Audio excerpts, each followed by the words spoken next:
faithfully delivering value, exploring great books worldwide. Hi, this is Sally's Book Club. Today we'll be exploring the book How to Win Friends and Influence People. Most professionals notice that successful leaders share common traits, not necessarily the most technical, but irreplaceable in communication and team leadership. The Carnegie Foundation once sponsored related social research. The findings revealed only 20% of career success comes from knowledge or skills. The remaining 80% depends on interpersonal skills. The University of Chicago conducted similar research. They found adults prioritize health and relationships. When creating a course, they discovered no existing textbooks. At that time, Dale Carnegie was teaching relationship courses and noticed this gap. He decided to write the definitive guide, this very book. Carnegie devoted immense effort, researching historical figures, communication strategies, and interviewing successful leaders. After 15 years, How to Win Friends and Influence People was finally published. The book became an instant global phenomenon, translated into 60-plus languages, with 90 million copies sold. Dale Carnegie was thus crowned the 20th century's greatest life coach. The book, the New York Times praised, after the Statue of Liberty, Carnegie symbolizes America. So what makes this communication Bible so special? The original English title translates to How to Win Friends and Influence People. Its Chinese edition's title, Human Weakness, captures its essence through cultural adaptation. Why this dual interpretation? Because Carnegie's analysis of human nature aims to help build relationships and enhance influence. In other words, the first step to winning friends and influencing people is to restrain our primal impulses and knee-jerk reactions. For instance, when angry, hurtful words escape our lips, venting feels natural compared to patiently understanding others. These instinctive reactions helped our ancestors survive primitive environments. But in modern civilized society, they've become human weaknesses. Carnegie identifies these social weaknesses and provides actionable solutions in his book. Hence, Carnegie called this book a practical manual for human relationships. Now, let's explore 3 key concepts from this book. First, what inherent weaknesses damage relationships? Second, what principles counteract these weaknesses? Third, how to enhance influence while maintaining good relationships. Let's start with the first concept, relationship damaging weaknesses. Carnegie highlights 3 core weaknesses. 1, snap judgments or complaints. 2, defensive rebuttals. 3, error avoidance. Third weakness, avoiding responsibility. First weakness, analysis. How do snap judgments harm relationships? Carnegie observes that human rationality often loses to emotional biases and vanity. When criticized, people activate defense mechanisms through bias and self-preservation.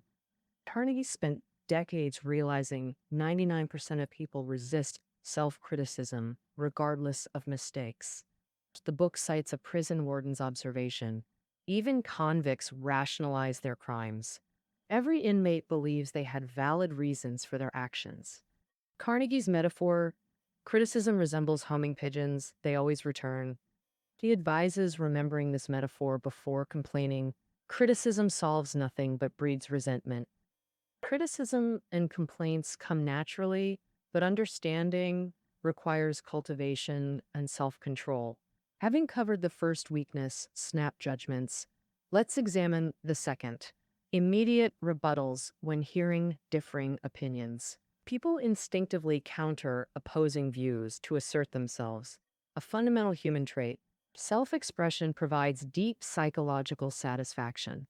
The modern term clapback describes this argumentative tendency. Arguments create losers. Either party's dignity suffers regardless of outcome. Carnegie's golden rule: the only way to win arguments is to avoid them. Even with perfect logic, arguments rarely convince opponents. Debates often reinforce opponents' original positions. Benjamin Franklin warned, victories in arguments prove ultimately meaningless.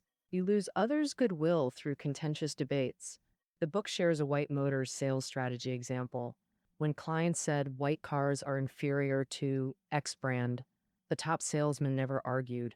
Instead, he'd acknowledge client perspectives tactfully. His philosophy, arguments make clients defensive about their choices.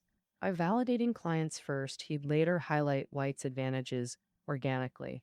So, how should we handle disagreements? Carnegie advises welcoming and appreciating opposing views. Different perspectives might prevent catastrophic mistakes. Now to the third weakness, error avoidance. Mistakes happen in work and life. How should we address errors? The solution seems obvious: prompt resolution and sincere apologies. Yet human weakness makes us avoid consequences, even when knowing better. Escaping accountability compounds mistakes through self justification. Carnegie observed, "The bigger the fool, the fiercer the self defense." True refinement shows in owning mistakes courageously. Sincere apologies often receive forgiveness naturally. When erring, resist instinct, own mistakes rationally rather than justify. Self deception only deepens inner turmoil. How to address others' mistakes without causing offense? Carnegie suggests acknowledging personal flaws before criticizing others. She shares a father son smoking intervention example. Instead of prohibition, the father shared his own smoking struggles. This approach led to receptive dialogue. The son ultimately embraced his father's advice. That concludes our first section analysis. Core human weaknesses, snap judgments, defensive reactions, error avoidance, stem from primal instincts undermining relationships. Overcoming requires conscious mindset shifts. How then to transform our thinking patterns? Carnegie proposes 3 relationship principles for improvement. 1. Perspective taking. 2. Active listening. 3. Making others feel valued. First principle, perspective taking, Carnegie's cornerstone concept. Master this single principle from my book, and you'll reap rewards, Carnegie asserted. Simple in theory, perspective taking requires constant conscious application. Carnegie's fishing analogy: I love desserts, but don't bait hooks with cake. Fish prefer worms. Successful fishing requires understanding their diet, not yours. Seeking help mirrors fishing. Both require strategic alignment of interests. Always ask, how can I make this appealing and fulfill their needs? Before requesting help. A Harvard Business School dean shared, I pace outside negotiation partners' offices for 2 hours pre-meeting. This ritual ensures thorough consideration of both parties' needs and desired outcomes. Carnegie considered this wisdom profoundly insightful. True intelligence manifests in patient perspective taking. To genuinely understand others' perspectives through empathetic consideration. Sun Tzu's Art of War principle applies. Understand yourself and others to achieve mutual benefit. Now to the second principle, active listening. Self-expression remains fundamental to human nature. We often dominate conversations, neglecting others' feelings in our eagerness to express. True listening involves understanding context and emotional undertones. French philosopher La Rochefoucauld observed, make enemies, make others feel inferior. To gain friends, let others feel superior through your attention. At a dinner party, Carnegie met a renowned botanist, an unfamiliar field that fascinated him. He absorbed stories about hemp cultivation and inquired about greenhouse gardening techniques. Carnegie listened so attentively he lost track of time. The botanist praised Carnegie as the most engaging conversationalist. Ironically, Carnegie spoke minimally. His attentive listening created the impression, so they become increasingly animated. Ever noticed how we often dominate conversations when excited? Skilled listeners create enjoyable interactions. This defines listening's true value. Attentive listening grants others self-expression opportunities. Listening constitutes supreme flattery with transformative power. When others suffer, our instinct is advising rather than listening. True help comes through guided emotional release via active listening. This authenticity fosters profound connections and lasting friendships. Third principle, making others feel valued. Educator Dewey noted the deepest human craving is for significance. Maslow's hierarchy places respect and self-actualization at its peak. How to authentically demonstrate value. Carnegie's first method, remembering names conscientiously. Remembering names is the simplest yet most powerful validation, Carnegie wrote. Politicians master name recall as essential voter connection. Napoleon exemplified this, meticulously matching names to faces. He reinforced memory through dedicated name writing sessions. Name retention demands effort but yields dividends. Emerson. Politeness requires small sacrifices for greater harmony. Second method, offering genuine praise. Distinct from flattery, authentic compliments stem from observation, flattery from manipulation. Elon Musk famously detests sycophantic behavior. Competent professionals avoid empty flattery, Musk observes. Elon Musk penalizes flattery with $500 fines, extreme but effective against insincere praise. How to offer authentic compliments. It requires noticing others' admirable qualities through careful observation. The book shares a story between President Roosevelt and an engineer. When delivering a presidential vehicle, the chief engineer received special treatment at White House.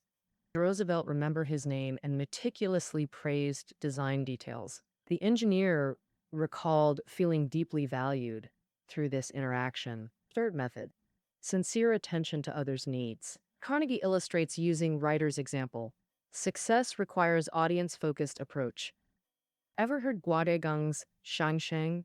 Why is he so popular? No Shangsheng performer prioritizes audience connection more than Guodegang.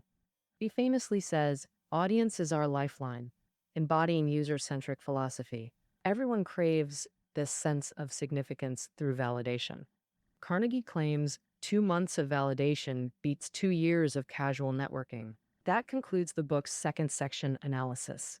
Carnegie's 3 fundamental principles for quality relationships. First, perspective taking to understand others' needs.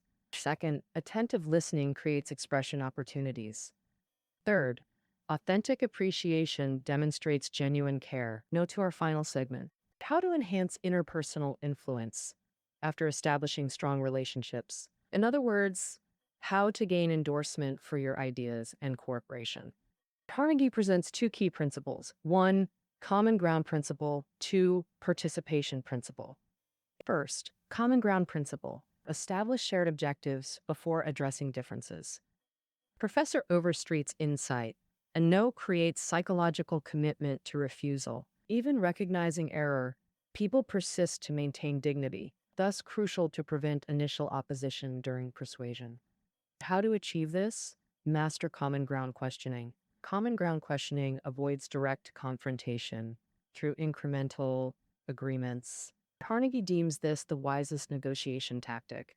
Practical application example, Eddie's archery purchase story. Facing rentals unavailable situation, salesman reframed conversation. Your usual rental costs about $30, establishing baseline. Want to save long-term? Transitioning to value proposition. 35 permanent set offer minus 5 premium over rental. Eddie's immediate purchase demonstrated principle's effectiveness. Strategic questioning guides toward desired conclusion. Second principle, participation principle. Make ideas feel self-generated. Involve others in idea development to foster ownership. Example, solicit feedback to transform your idea into our solution. This collaborative approach enhances acceptance and implementation. Participation principle leverages psychological investment in co-created ideas. That way they'll naturally embrace your ideas without resistance. Wilson, from a clothing company, spent 3 years weekly pitching designs to a New York designer without success, but kept getting rejected. They changed tactics by presenting unfinished sketches. Could you help complete these designs? These incomplete designs need your expertise. How would you finish them? This approach finally secured collaboration. The designer refined the sketches, leading to long-term partnership. People resist coercion but cherish self-initiated choices. When ideas feel self-generated, we nurture them passionately. Participation principle works wonders in child education too. Instead of nagging about breakfast's importance, involve kids in cooking. Children naturally want to taste what they've helped prepare. Transform your ideas into their homemade breakfast metaphorically. That concludes our third segment analysis. Enhance influence through common ground and participation principles, post connection. Let's recap today's key points. Human weaknesses include snap judgments, defensive rebuttals, and error avoidance. These primal instincts sabotage relationships if unchecked. Conscious mindset shifts counter these instinctive reactions. First step, practice perspective taking to understand others' needs. Second, listen attentively to allow self expression opportunities. Third, demonstrate authentic appreciation to make others feel valued. Lastly, remember two persuasion principles: common ground and participation. Emphasize shared objectives and collaborative ideation to avoid conflict. So, Carnegie reminds us human memory has limitations. To truly benefit, repeatedly practice these social techniques. As the maxim goes, knowing wisdom doesn't guarantee living wisely. This occurs when knowledge remains theoretical rather than applied. Ancient wisdom contextualization. Knowing is easy, doing is hard. Integration brings true mastery. This concludes our exploration of how to win friends and influence people. Find study notes below. Until next time, with another great book.